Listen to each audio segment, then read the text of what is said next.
Before we dive into this story of resilience and unexpected connection, please take a brief moment to subscribe to the channel and hit the notification bell. It helps us continue sharing stories that touch the heart and remind us of our shared humanity. Thank you. The afternoon sun hung low over the city of Seattle, casting long, stretching shadows across the expanse of Green Lake Park.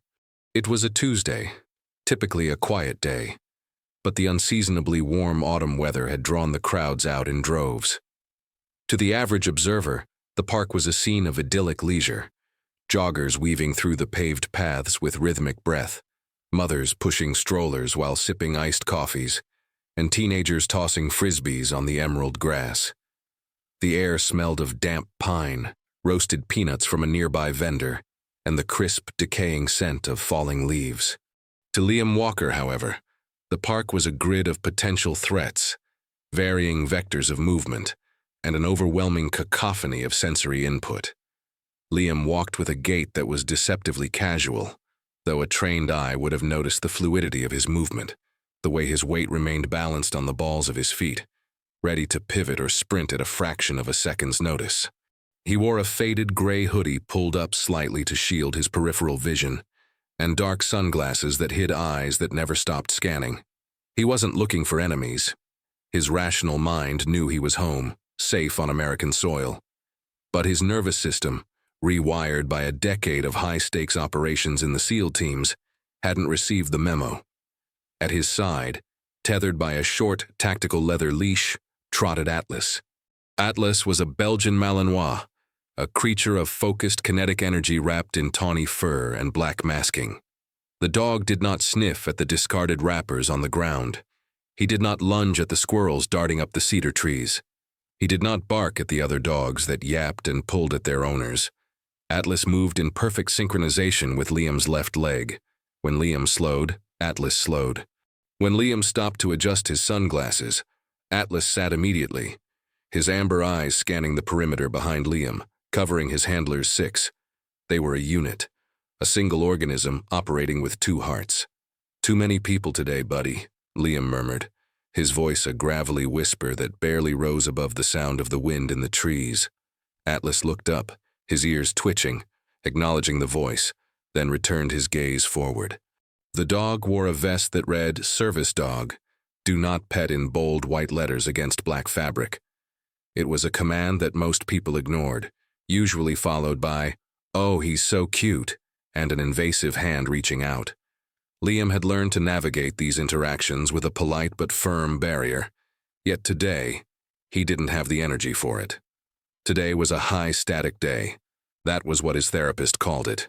The static in his head, the memories, the hypervigilance, the phantom sensation of sand and heat, was loud. He needed a perimeter. He needed stillness. Liam steered them away from the main loop, heading toward a secluded section of the park near the old willow trees. There was a specific bench there, an iron and wood structure facing the water, backed by a dense hedge of rhododendrons. It was strategically perfect.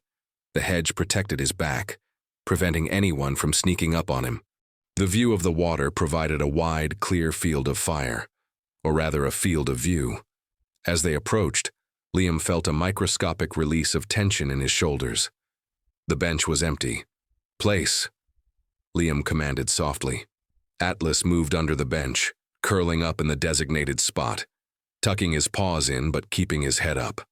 Liam sat down, exhaling a breath he felt like he'd been holding since he left his apartment. He rested his elbows on his knees, clasping his hands together. His knuckles were scarred, white lines crossing the tanned skin like old maps of forgotten territories. He watched the water ripple. He tried to ground himself using the technique he'd been taught. 5 things you can see: the water, the duck, the red kayak, the cloud shaped like an anvil, the ants on the pavement. 4 things you can feel: the wind on his neck, the hard wood of the bench, the denim of his jeans, the warmth of Atlas's flank against his calf. He was trying to exist in the present, but the present was difficult for a man who felt like a ghost in his own city. Liam had been medically retired 6 months ago. His body was intact mostly. He had shrapnel scars on his back and a knee that clicked when it rained. But the real injury was the isolation.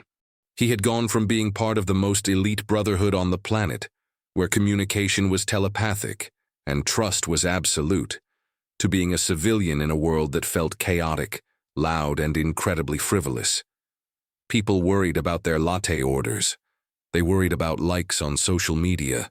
Liam worried about the fact that he couldn't sit in a restaurant with his back to the door without his heart rate spiking to 120. Atlas nudged his leg with a wet nose. The dog sensed the spike in cortisol. It was a grounding task. I am here, you are here, we are safe. Liam dropped his hand, burying his fingers in the thick fur behind Atlas's ears. I'm good, Atlas. I'm good. He wasn't good, but he was holding the line. He closed his eyes for a moment, letting the darkness offer a brief reprieve. He just wanted 5 minutes. 5 minutes where he didn't have to be a warrior, a survivor, or a broken thing. He just wanted to be a man sitting on a bench. But the universe, it seemed, had a different mission for him today. The sound of uneven footsteps approached from the path. A rhythmic step-drag cadence that broke through the ambient noise. Liam's eyes snapped open. The radar was up again. Sophie Miller stood at the edge of the paved path, gripping the strap of her heavy backpack until her knuckles turned white. She was 14 years old, an age that is difficult for anyone but excruciating for a girl who navigated the world with a visible difference. Sophie had been born with mild cerebral palsy. It affected primarily her right side. Her arm tended to curl inward against her ribs when she was stressed, and her right leg required a rigid plastic brace that went from her foot to her knee. The brace was covered in stickers, stars, planets, nebulas, an attempt to reclaim the medical device as something personal, something hers. But to the world, it was just the brace. She had missed the school bus. It wasn't an accident.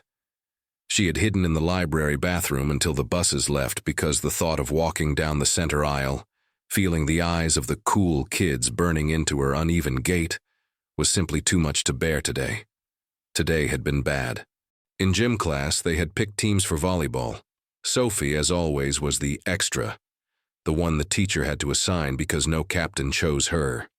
She had tried. She really had.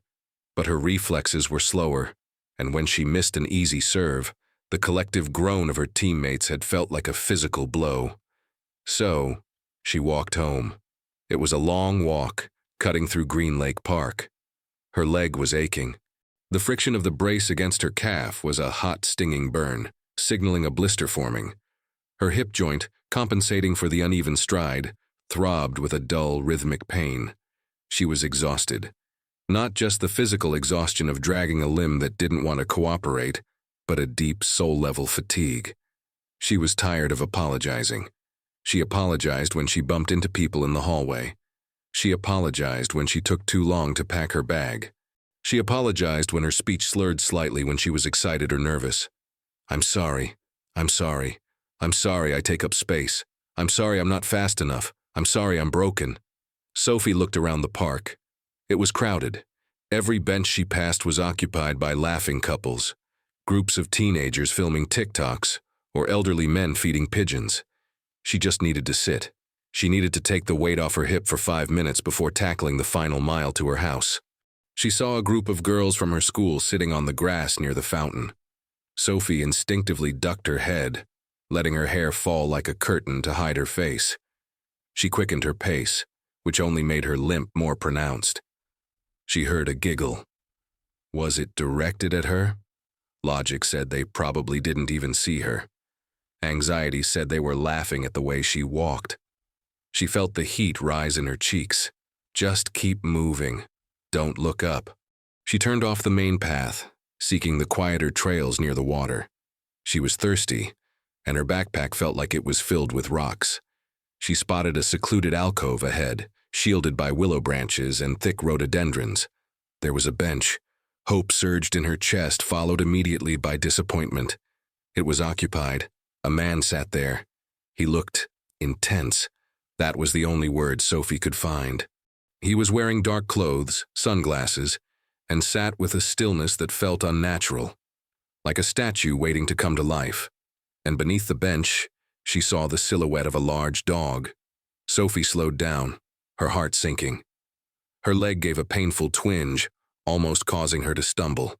She stopped, leaning against a tree trunk to steady herself. She debated turning back. The man looked unapproachable. He wasn't on his phone. He wasn't reading. He was just staring at the water with a rigidity that screamed, "Leave me alone." But the pain in her hip was becoming a sharp lance. She couldn't walk another mile without a break. She looked at the bench again. It was long. He was sitting on the far right side. There was plenty of room on the left. "It's a public park," she told herself. "You have a right to sit down." But the voice of her insecurity whispered back, "You're a nuisance. You're going to disturb him. He'll look at your leg. He'll look at you with that pitying face everyone makes, the face that says, 'Oh, you poor thing.'" Sophie hated the pity face more than she hated the laughter. Laughter she could block out with headphones. Pity required an interaction. It required her to smile and pretend she was brave. She wasn't brave, she was just a kid trying to get home. She took a deep breath. She would just ask. If he said no, or if he looked mean, she would just leave. She adjusted her backpack straps, wiped the sweat from her forehead, and pushed off from the tree. Step drag, step drag.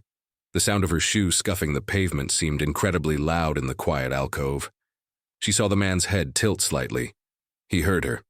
Of course he heard her. Sophie's throat went dry. She was 10 feet away. 5 feet. She stopped. The distance between them felt like a canyon. The man didn't turn his head, but she could feel his awareness. It was palpable. She clutched the strap of her backpack tighter, her fingers trembling. She looked at the empty space on the bench, then at the man's profile. Excuse me," she managed to whisper. It was too quiet. He probably didn't hear. She cleared her throat, forcing her voice to be steady, forcing herself to be visible when all she wanted was to be invisible. "Excuse me, sir?" Liam heard the hesitation in the footsteps before he heard the voice. The cadence was irregular, asymmetrical. In his former life, an irregular gait could signify an injury, a concealed weapon, or a specific type of load-bearing equipment. His brain automatically cataloged the sound. Civilian. Lightweight. Injury likely right lower extremity. Non-hostile. But the non-hostile tag didn't stop the adrenaline. His solitude had been breached. The perimeter was compromised. When the voice came, it was small, fragile, like a bird hitting a window pane. "Excuse me, sir."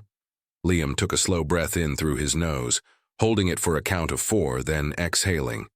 He slowly turned his head. The sun was behind her, creating a halo effect that made it hard to see her features at first. As his eyes adjusted to the contrast, the details resolved. A girl, young, maybe the same age his niece would have been if, well, that didn't matter now. She was small for her age, drowning in an oversized denim jacket. Her hair was a frizzy halo of brown curls pulled back in a messy bun. But Liam's eyes, trained to assess physical status, immediately dropped to the source of the sound he had heard. The right leg. A rigid AFO, ankle-foot orthosis brace encased her lower leg, covered in colorful stickers. Her right shoe was worn down differently than the left. She was trembling. Not from cold, it was 70 degrees out, but from nerves. Liam remained silent behind his sunglasses. He knew he could be intimidating. He had resting operator face, a flat, effectless stare that had been useful for interrogations, but was terrible for social interactions. He tried to soften his jaw, but the silence stretched out, thick and awkward. Sophie felt the weight of his hidden gaze. She felt the familiar heat of shame prickling her neck. "He doesn't want you here. Just go." She shifted her weight, and the sudden movement caused her tired leg to buckle slightly. She stumbled, catching herself, but the motion was enough to trigger a reaction from under the bench. Atlas moved. Usually Atlas waited for a command. But Malinois are highly emotionally intelligent, and Atlas had been trained not just for security, but for medical alert and emotional regulation. He sensed the cortisol spike in Liam, but he also sensed something else coming from the girl. Fear. Pain. The dog slid out from under the bench. He didn't bark. He didn't growl. He simply flowed out like liquid gold, standing up to his full height. Sophie gasped and took a step back, clutching her chest. "Oh, I'm sorry. I didn't know." "Atlas," Liam said. His voice was a low rumble, calm and controlling. "Easy." But Atlas wasn't being aggressive. The dog took 2 deliberate steps towards Sophie. He stopped a foot away from her, lowered his head, and let out a soft chuffing sound. He looked at her brace, then up at her face, his tail giving a single, slow wag. Sophie froze. She loved dogs, but this was a serious-looking animal. Is he safe?" Liam watched the interaction with narrowed eyes. Atlas was breaking protocol. Strictly speaking, he should be in a downstay. But Liam also knew that Atlas sometimes saw things he missed. The dog wasn't guarding, he was greeting. "He's safe," Liam said, his voice rusty from disuse. "He's working, though. Usually I don't let him approach people." "I'm sorry," Sophie said immediately, her eyes wide. She looked like she was about to cry. "I'm distracting him. I shouldn't be here. I just needed to sit for a second. I'm sorry." She began to turn away, the heavy drag of her foot scraping the concrete. Liam looked at the empty space beside him. He looked at the girl who was clearly in pain, physically and emotionally. He looked at Atlas, who had turned his head back to Liam with a look that clearly said, "Boss, what are you doing?" "She's a friendly." The code of the teams was simple. You protect the weak. You hold the line. But you also never leave a man behind. This girl looked like she had been left behind by the whole world. Sophie had taken 2 steps when Liam's voice stopped her. "Miss." Sophie stopped and turned back, biting her lip. "Yes?" Liam reached up and removed his sunglasses. His eyes were gray, tired, and lined with crow's feet.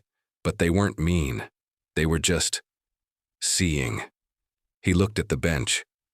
Then he looked at her. "There's plenty of room," Liam said.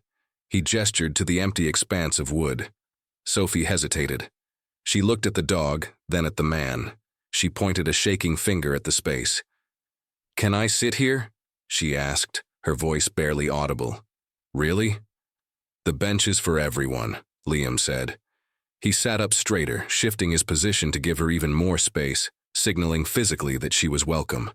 "Atlas seems to think you're okay, and his judgment is better than mine most days." Sophie let out a breath that sounded like a deflating tire. She shuffled forward, moving past Atlas, who gently nudged her hand with his wet nose as she passed, and collapsed onto the bench. She sat on the far edge, leaving 2 feet of distance between them. She dropped her backpack between her feet with a heavy thud. "Thank you," she whispered, staring at her knees. My leg. It hurts today." Liam looked at the stickers on her brace. A tiny, peeling astronaut was stuck near the ankle. "Rucking is hard," Liam said simply. Sophie looked up, confused. "What?" "Rucking," Liam repeated, "carrying a heavy load over distance. It's hard. Most people don't understand the weight." He wasn't talking about backpacks. And suddenly, Sophie felt a strange sensation in her chest. It wasn't fear anymore, it was curiosity. "I'm Sophie," she said. Liam nodded once, a sharp military acknowledgement. "Liam, and the one who broke protocol to say hi is Atlas." "Hi, Atlas," Sophie whispered, looking down at the dog who had returned to his position. But this time he was lying slightly diagonally, one paw resting near Sophie's shoe. For a minute, there was silence. But it wasn't the heavy, suffocating silence of before. It was a shared silence. Then Sophie spoke again. The words tumbled out before she could stop them, fueled by the exhaustion and the unexpected kindness of this scary-looking man. "I'm sorry if I smell like sweat, or if I'm bothering you. I know people don't like to sit near people like me." Liam turned his head slowly, his brow furrowed. The "people like me" comment hit him with the force of a sniper round. He saw the way she curled in on herself, trying to occupy the smallest possible amount of atoms in the universe.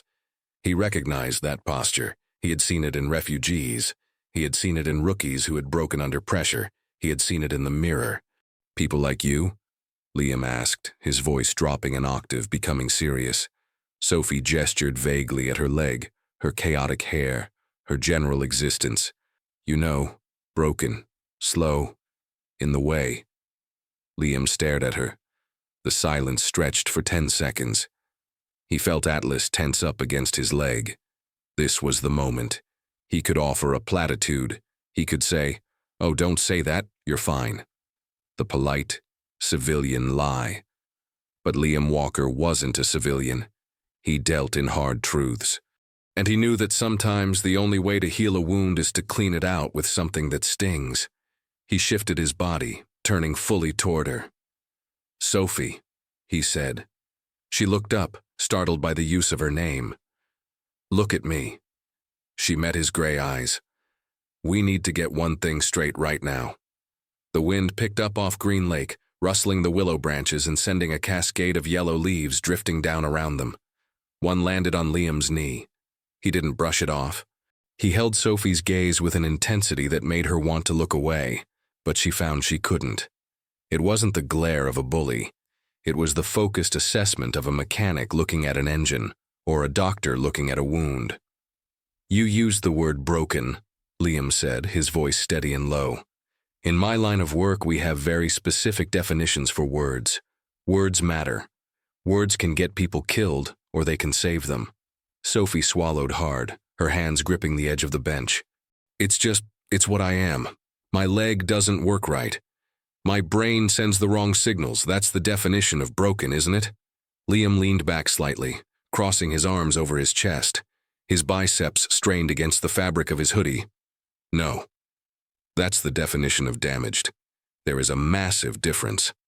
He pointed a scarred finger at a bicycle rusting against a fence nearby, abandoned and missing a chain. "That bike is broken. It has no function. It cannot complete its mission. It sits there and rusts until it turns to dust." He turned his eyes back to her. "You walked here. How far was it?" Sophie blinked. I don't know. Maybe 2 miles? From the middle school." 2 miles, Liam repeated. He looked down at her brace, noting the scuffs on the plastic and the way her sock was bunching up at the ankle. "With a mechanical disadvantage. With a load." He nodded at her backpack. "That looks like it weighs about 20 pounds. And with pain signals firing in your nervous system every step of the way." He paused, letting the silence hang for a beat. "That's not broken, Sophie. That's operational under duress." Sophie felt a strange flutter in her stomach. No one had ever used words like that to describe her. Usually it was brave, said with a sad smile, or struggling, said with a frown. Operational under duress sounded tough. It sounded serious. "It doesn't feel like that," she whispered, looking down at her sneakers. "It just feels like I'm failing. Everyone else is running. I'm just dragging." Liam shifted on the bench. He reached down and adjusted the cuff of his jeans. "You see this dog?" Sophie looked at Atlas. The Malinois was currently resting his chin on his front paws, eyes half closed but ears swiveling like radar dishes. "Atlas washed out of his first program," Liam said. Sophie's eyes widened. "He did? But he's amazing." "He was too aggressive, too much drive. He bit a handler during a training exercise because he misunderstood a threat. They said he was broken, said he was a liability." Liam scratched the dog behind the ears. "He wasn't broken, he was just miscalibrated. He needed a different handler, he needed a different mission. Now, he saves my life every single day. If I have a seizure or a flashback, he's the one who pulls me out. If he was broken, I'd be dead." Liam leaned in closer, dropping his voice to a conspiratorial whisper. "The world is full of Ferraris, Sophie. Fast, shiny, perfect aerodynamics. They look great on a track. But you put a Ferrari in the mountains of Afghanistan, you put it in the mud, it breaks in 5 minutes. He gestured to her brace. "You're not a Ferrari, you're a tank. You're built for terrain that would destroy those other kids." Sophie felt a tear slip down her cheek. She quickly wiped it away, embarrassed. "I don't want to be a tank. I just want to be like everyone else." "I know," Liam said softly. The hardness in his face melted away, revealing the deep, aching exhaustion of a man who had seen too much. "I know you do. It's lonely being the tank. The conversation lulled, but the atmosphere had shifted. The barrier between them, the wall of strangerhood, had thinned. Sophie shifted her leg, wincing as the brace pinched her calf. "Can I ask you something?" Sophie asked, emboldened by his analogy. "You can ask, I might not answer," Liam replied, putting his sunglasses back on but peering over the rims. "Why do you wear the glasses? The sun is behind the trees." Liam hesitated. He touched the frame of the glasses. "My eyes act as a high-speed camera. I see everything. The way that guy over there is reaching into his pocket, the way the wind is moving the grass, the reflection off the water. It's loud." The glasses turned the volume down. "Like noise-canceling headphones for your eyes," Sophie suggested. Liam smiled. It was a small, fleeting thing, but it transformed his face. "Exactly. Noise-canceling headphones for my eyes. I have a glitch in my system. From the war." "PTSD?" Sophie asked. She had heard the term in health class. Liam nodded once. "Yeah, something like that. My brain thinks we're still in danger, so I have to manually tell it we're not." Sophie looked at him with new understanding. She touched her brace. "So you have a brace, too. It's just inside." Liam stared at her. He felt a sudden tightness in his throat. He had spent years in therapy, years talking to doctors with PhDs who tried to explain his condition to him. And here was a 14-year-old girl who summarized it perfectly in 5 seconds. "Yeah," Liam rasped. "I have a brace, too." "Does yours hurt?" she asked simply. "Every day. Mine, too." They sat there, 2 soldiers from different wars, watching the water turn gold as the sun dipped lower. The park was getting busier. People were walking past their alcove, couples holding hands, runners checking their watches. Most ignored them, but a few glanced over. A man with a scarred face and a tactical dog sitting next to a girl with a leg brace was an unusual sight. Liam noticed the glances. His radar pinged, civilian interest increasing, threat level low, annoyance level rising. "You said you walked from school," Liam said, steering the conversation back to safe ground. "Why didn't you take the bus?" Sophie stiffened. The peace of the moment evaporated. She pulled her knees up to her chest, wrapping her arms around them. "I missed it." "Why did you miss it?" Liam pressed gently. "I was busy." "Sophie," she sighed, resting her chin on her knees. "I was hiding." Liam didn't say anything. He just waited. He knew how to wait. "We played volleyball today," she mumbled into her jeans. "I'm terrible at it. I can't jump, I can't pivot. The captain of the other team. Her name is Jessica. When the teacher put me on her team, she rolled her eyes and said loud enough for everyone to hear, 'Great, we're playing with a handicap,' literally." Liam's jaw tightened. A muscle feathered in his cheek.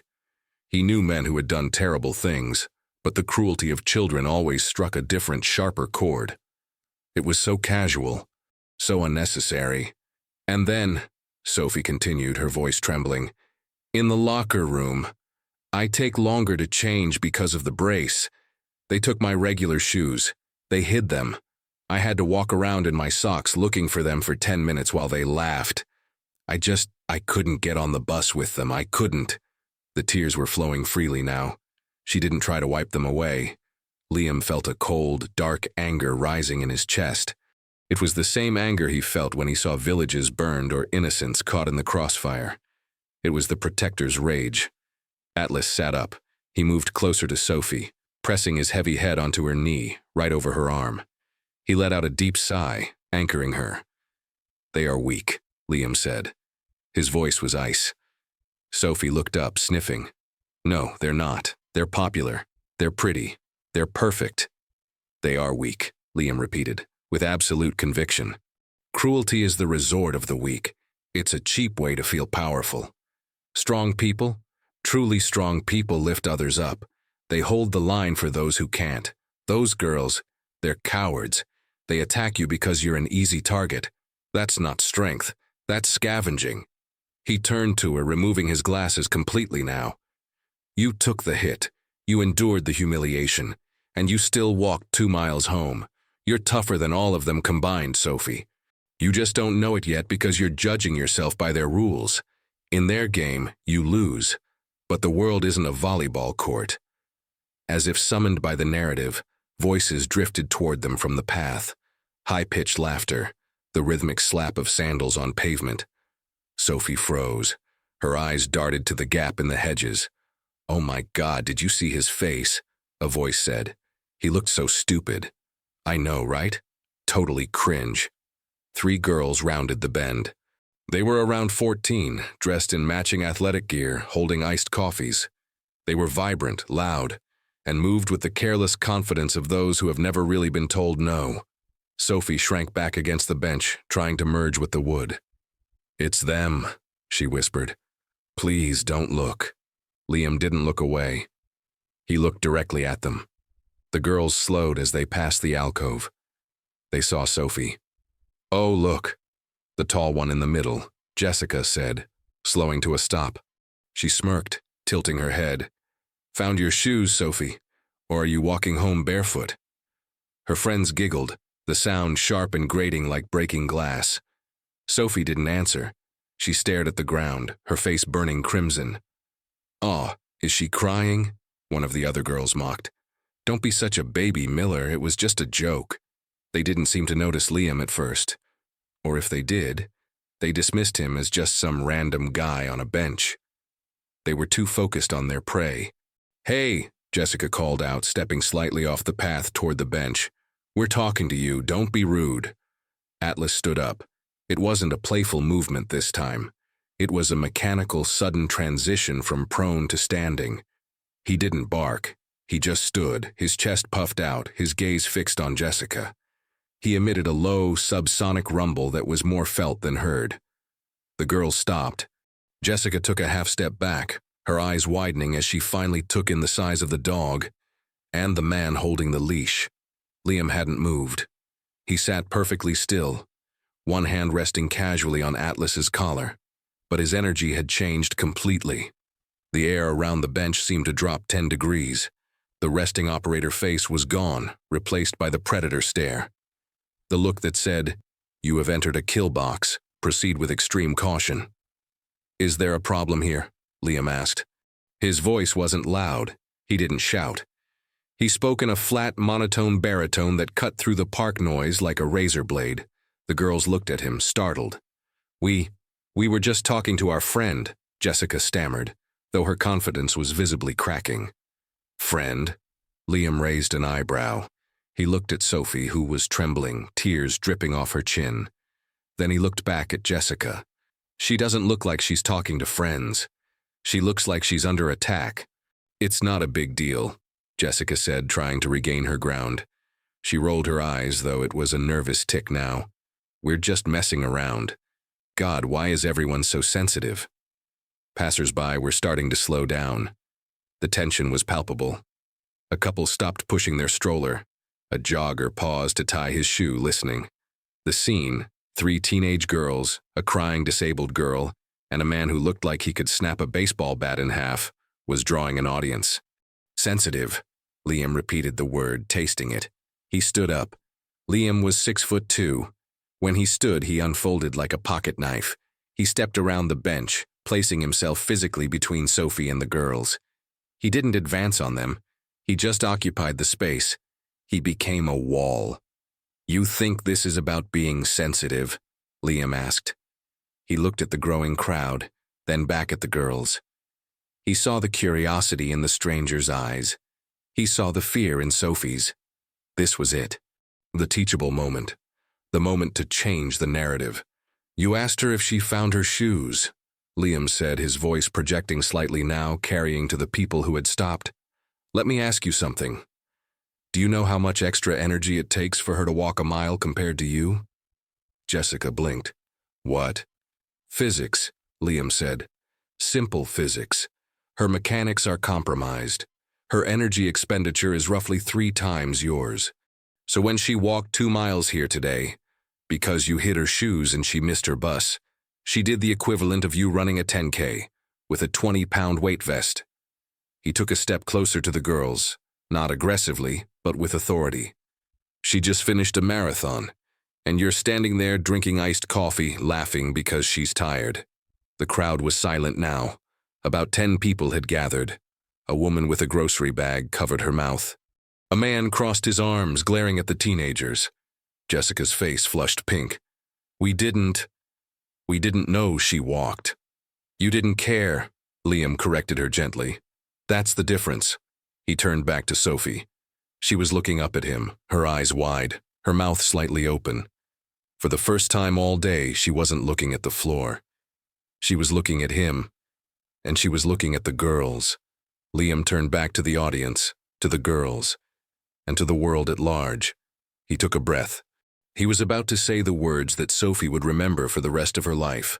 The silence in the park was heavy, a vacuum that sucked in the ambient noise of traffic and wind, leaving only the sound of Liam's steady breathing and the nervous shifting of the 3 girls. Liam didn't shout. He didn't puff his chest out or use aggressive body language. He did something far more disarming. He treated the situation like a classroom briefing. He treated the bullies not as enemies, but as uninformed cadets who needed a course correction. He bent down and picked up Sophie's backpack. It was a sturdy, nondescript school bag, but it was stuffed with textbooks, her binder, and the extra gear she had to carry for her physical therapy. He held it out by one strap toward Jessica. Hold this, Liam said. Jessica hesitated. She looked at her friends, then back at the imposing man in sunglasses. The social pressure of the gathering crowd, now about 15 people deep, forced her hand. She couldn't back down without looking weak. She reached out and took the bag. Her arms sagged immediately under the weight. It's heavy, she muttered, adjusting her grip. 30 pounds, give or take, Liam estimated. Now lift your right leg off the ground. Balance on your left. Why? Jessica asked, defensive. Humor me. Just for 10 seconds. Jessica sighed an exaggerated puff of air and lifted her right foot. She stood there, holding the heavy bag, wobbling slightly in her expensive running shoes. Easy, right? Liam asked. Now imagine someone takes a hammer and hits your left knee, just hard enough to bruise the bone. Then imagine someone ties a 5-pound weight to your right ankle. Jessica lowered her foot. Okay, I get it. It's hard. You don't get it, Liam said, taking the bag back. He set it down gently next to Sophie. You visited the sensation for 5 seconds. Sophie lives there. He turned to the crowd, addressing the onlookers as much as the girls. He wanted them to understand this. He wanted to change the culture of how they saw people like Sophie. In the Navy, Liam began, his voice carrying clearly, we talk about friction. Friction is anything that makes a mission harder. Mud, rain, malfunctioning gear, exhaustion. Most people, most capable athletic adults quit when the friction gets too high. They tap out, they ring the bell. He pointed a thumb back at Sophie, who was watching him with wide, watery eyes. This girl wakes up every morning in a friction environment you can't even imagine. Putting on her shoes is a mission. Getting to the bus is a mission. Walking through a hallway where people stare at her is a mission. And she does it without a team. She does it without a paycheck. She does it without anyone pinning a trident on her chest. He looked back at Jessica, his gaze piercing. You called her a handicap on the volleyball court. You think she slows you down. Liam took a step closer to Sophie, placing a hand on her shoulder. He felt her trembling, but he also felt the steel in her spine. I've served with the toughest men on the planet, Liam said. I know what grit looks like. And I'm telling you right now, if I was in a foxhole and things went sideways, I wouldn't want the person who's never struggled. I wouldn't want the person who hides shoes to make themselves feel big. He squeezed Sophie's shoulder. I'd want her, because she knows how to endure. She knows how to keep moving when it hurts. That isn't a handicap, ladies. That is a superpower. It's called resilience, and you can't buy it at the mall. You have to earn it in the fire. The words hung in the air. Jessica's face had lost its smirk completely. She looked pale. The shame wasn't coming from being yelled at. It was coming from the realization that she had completely misread the hierarchy of the situation.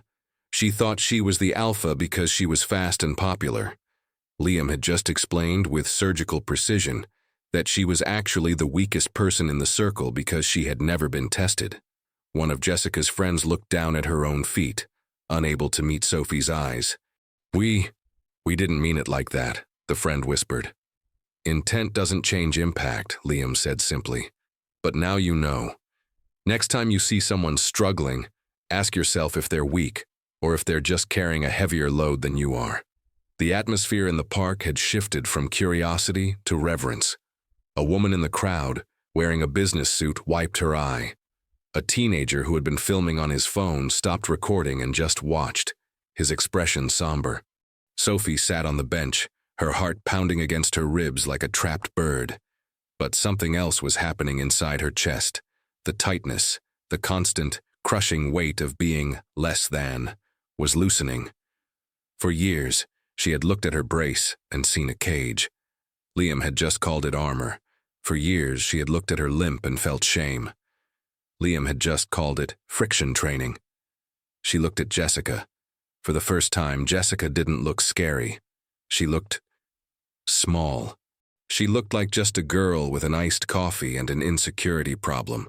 I think you should go, Sophie said. Her voice wasn't loud, but it was steady. She didn't stutter. Jessica looked at Sophie. There was a moment where she could have lashed out, could have tried to save face with one last insult. But the crowd was watching. The man with the military bearing was watching. The dog was watching. Yeah, Jessica mumbled. Come on, guys. They turned and walked away. They didn't run, but they walked fast, their heads down, the rhythmic slap of their sandals fading into the distance. They didn't look back. The crowd lingered for a moment. No one applauded. This wasn't a movie, and applause would have felt cheap. Instead, there were nods, respectful acknowledgments. An older man in a windbreaker stepped forward. He looked at Liam, then at Sophie. That was well said, son, the man said. He looked at Sophie. You've got a good guard there, young lady. And he's right. You're tough. Thank you, Sophie whispered. Slowly, the circle dispersed. The world returned to its normal rhythm. The joggers started jogging. The ducks continued to paddle in the lake. But the energy on the bench had changed forever. Liam sat back down, exhaling a long breath. His shoulders slumped slightly. The confrontation had cost him. The adrenaline dump was fading, leaving his hands shaking slightly. He tucked them into his pockets so Sophie wouldn't see. Atlas, sensing the danger had passed, laid his head back down on Sophie's uninjured foot. You okay? Liam asked, staring at the water. Sophie touched the plastic of her brace. She traced the peeling astronaut sticker. You really think that? She asked. About the foxhole. Liam turned to her. He took off his sunglasses again. His eyes were raw and honest. Sophie, I don't say things I don't mean. Operational rule number 1. Honest assessment. He nodded at her leg. That thing makes your life hard. I'm not going to lie and say it's a gift. It's a challenge. It sucks. But the byproduct of that challenge is that you have a high pain tolerance and a high frustration threshold. Those are the 2 most important traits in a survivor. He paused, searching for the right words. When I was in training, we had guys who were Olympic athletes, swimmers, runners, perfect bodies. Half of them quit the first time they got cold and wet and couldn't sleep. They had never been uncomfortable before. Their bodies were strong, but their minds were soft. He pointed at her head. You're uncomfortable every day. If I dropped you in the middle of a swamp, you'd probably just sigh and start walking. That's why you're elite. Sophie smiled. It started small, just a quirk of her lips, and then it spread across her face, illuminating features that were usually hidden by hair and sadness. It was a radiant, genuine smile. Elite. She tested the word. I like that. Better than broken, Liam said. Way better. The sun was beginning to set, painting the sky in hues of bruised purple and burnt orange. The air was cooling rapidly. I should go, Sophie said, though she didn't move. My mom will be worried if I'm not home before dark. Where do you live? Liam asked. About a mile that way. She pointed north. Uphill. Liam looked at the hill. He looked at her tired face. He looked at the brace. Atlas needs a walk, Liam lied. Atlas had already walked 5 miles that day. We're heading that way. We'll walk with you. Sophie looked at him, surprised. You don't have to. I'm slow. I'll annoy you. Liam stood up and clipped the leash onto Atlas's collar. We're not in a rush, Liam said. Besides, a convoy is always safer than a single vehicle. Let's move out. Sophie stood up. She grabbed her heavy backpack, but before she could swing it over her shoulder, Liam's hand intercepted it. I'll carry the payload, he said, slinging the pink-strapped bag over his shoulder effortlessly. It looked comically small against his broad back. But, team effort, Liam cut her off. You navigate. Atlas provides security. I handle logistics. That's the division of labor. Sophie laughed. It was a light, happy sound. Okay, deal. They began to walk. It was a slow procession. Sophie's step drag set the rhythm. Liam matched it perfectly, shortening his stride, walking on her left side to shield her from the road. Atlas trotted ahead, tail high, looking like the proudest scout in the regiment. As they walked, they talked. Real talk. Sophie told him about her love for astronomy, about how she wanted to work for NASA designing rovers because rovers have weird wheels, but they still explore the universe. Liam told her about his time on a ship, about the nights in the middle of the ocean where the stars looked like diamonds spilled on black velvet. He didn't tell her about the combat. He didn't tell her about the noise. He told her about the quiet moments, the moments of beauty he had clung to. You know, Sophie said as they waited for a crosswalk light to change, I was going to quit the volleyball team tomorrow. I was going to tell the coach I was sick. And now? Liam asked. Sophie looked down at her brace. She flexed her foot against the plastic. Now, I think I'm going to go back. And if Jessica says anything, I'm going to tell her I'm doing friction training. Liam grinned. That's the spirit. But Sophie? Yeah. If they hide your shoes again, Liam said, his voice dropping to a serious tone, you don't search for them in your socks. You sit down, you wait, and you tell the coach. You hold your ground. You don't accept disrespect. You teach people how to treat you. Understand? Sophie nodded, absorbing the instruction. I understand. Hold the line. Hold the line, Liam echoed. They reached the front of a small yellow house with a white picket fence. The porch light was on. This is me, Sophie said, stopping at the gate. She reached out and took her backpack from Liam. The transfer of weight made her stumble slightly, but she corrected herself quickly. Thank you, Liam, she said. She looked at the dog. Thank you, Atlas. Atlas licked her hand. You're welcome, Sophie, Liam said. Good work today. Sophie hesitated. She bit her lip. Can I see you guys again? I mean, are you always at the park? Liam froze. The recluse in him wanted to say no. Wanted to say that this was a one-time operation, a random intersection of trajectories. But he looked at this girl, this tank disguised as a teenager, and he realized something. He hadn't thought about his own trauma for the last hour. The static in his head was gone. Tuesdays and Thursdays, Liam said, 1600 hours, the bench by the willows. Sophie beamed. I'll be there. I'll bring treats for Atlas. He'd like that. Just no chocolate. I know. I'm a scientist, remember? She turned and walked up the path to her door. Her limp was still there. The pain was undoubtedly still there. But her head was up. She wasn't dragging herself.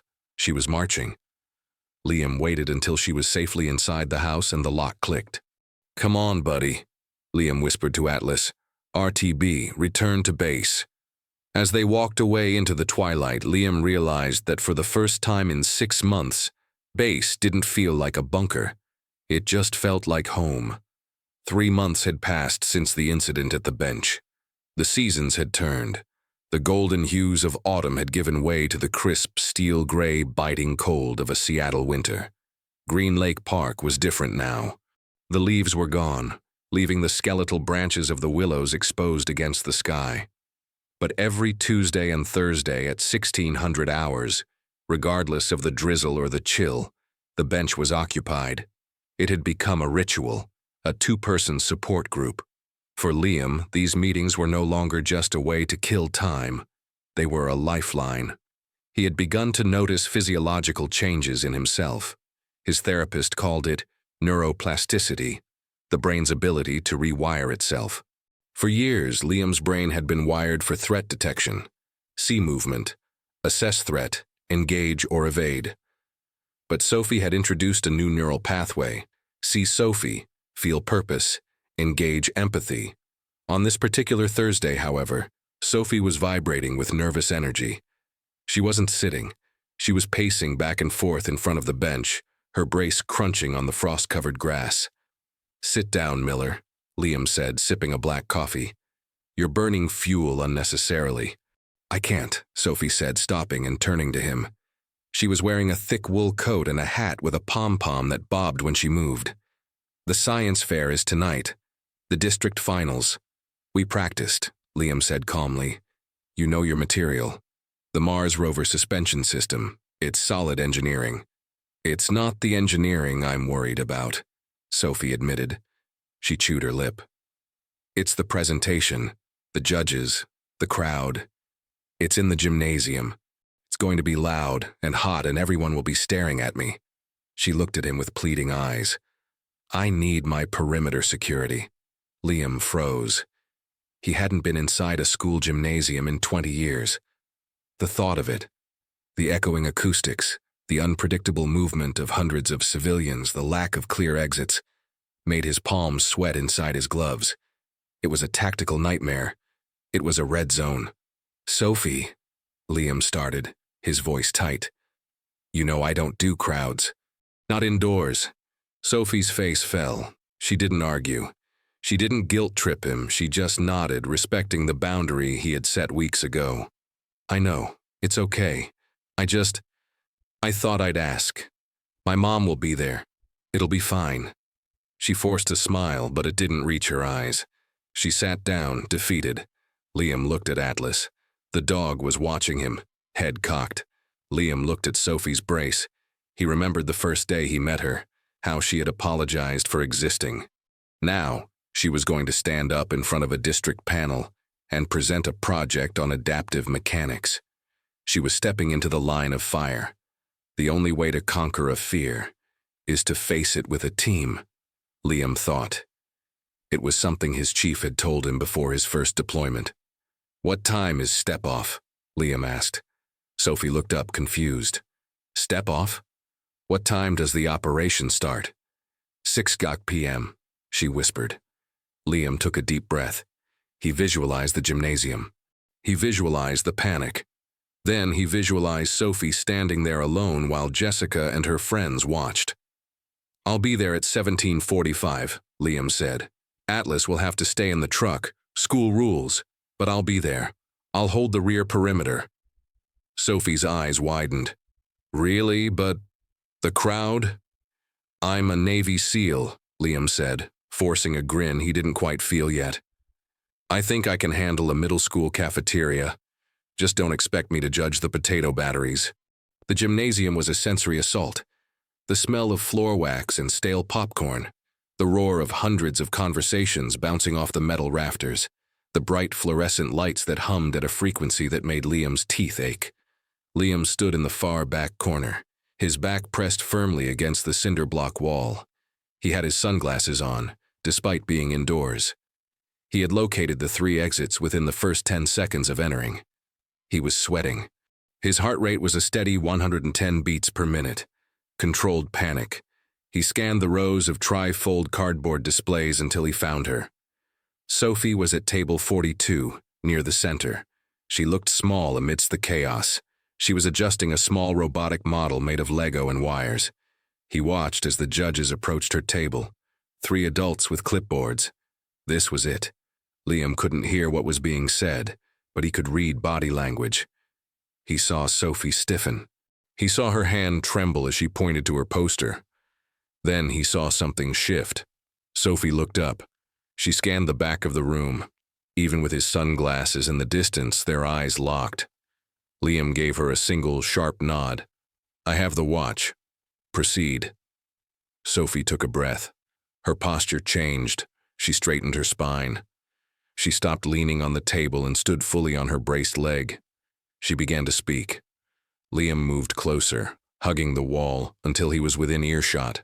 So the problem with the original rover design, Sophie was saying, her voice projecting clearly, was that it tried to force the terrain to fit the wheel. That's inefficient. You can't change the Martian landscape, you have to change the mechanism. The judges were listening intently. My design, Sophie continued, gesturing to her model, uses a split-axle suspension. It allows the wheels to move independently. If one wheel hits a rock, an obstacle, it doesn't stop the vehicle. It absorbs the shock, adjusts the center of gravity, and uses the friction to pull the rest of the body forward. She paused. She looked at the judges, and then she went off script. It's like living with a disability, Sophie said. The judges blinked, surprised by the pivot. A lot of people think a broken part means the machine is useless, Sophie said, her voice ringing out with a confidence Liam had never heard before. They think if you have to drag a wheel, you're slow. But in engineering and in life, the drag creates traction. The struggle creates data. My rover isn't fast on a flat road, but on a rocky mountain, it climbs better than the race cars because it was built for the struggle. She placed her hand on her own brace. It's not broken, she finished. It's just specialized for high-friction environments. There was a beat of silence. Then, one of the judges, a stern-looking woman from the university, smiled. She started to clap. The other two joined in. Liam felt a lump in his throat that had nothing to do with anxiety. He looked to his left. A few tables away, Jessica and her friends were standing by a poster about how soda affects teeth. They weren't laughing. They were watching Sophie. And for the first time, there was no mockery in their eyes. There was only the begrudging respect one soldier gives another when they see a feat of strength. Sophie had won. Not the trophy, though she would get that later, but the war. She had rewritten the narrative. They walked out of the school together into the cold night air. The silence of the parking lot was a relief after the noise inside.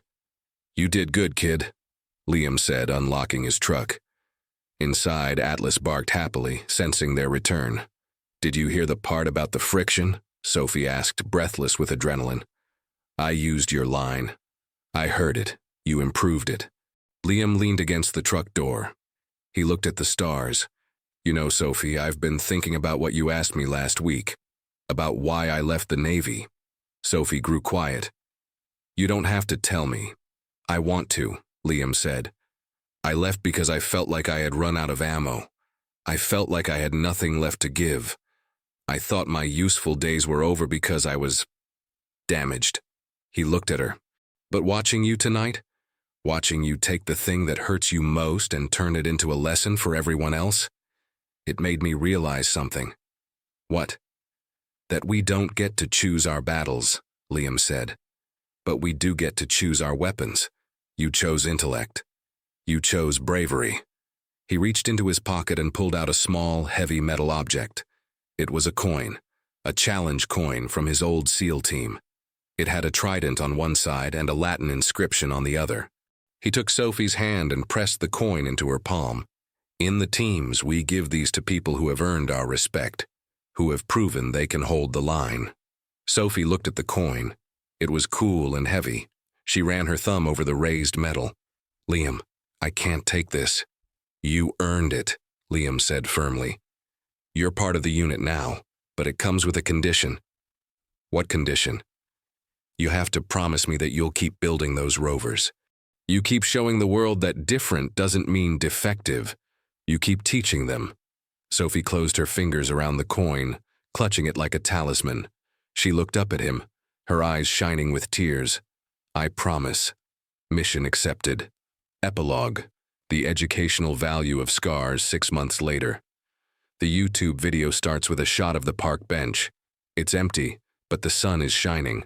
A voiceover begins. It is Liam's voice, gravelly, calm, and strong. There is a Japanese art form called kintsugi, the voice says. The camera pans to show Liam and Sophie sitting on the bench.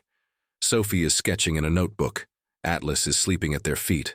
When a bowl is broken, Liam continues, they don't throw it away.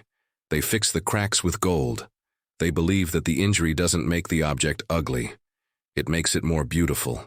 It makes it unique. The history of the object is something to be celebrated, not hidden. The camera zooms in on Sophie's brace. She has painted it.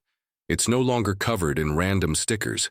It is painted gold along the edges, like the cracks in the pottery. We live in a world that is obsessed with perfection, Liam's voiceover says.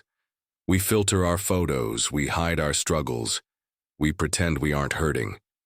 But the truth is, the most powerful people are the ones who aren't afraid to show their cracks.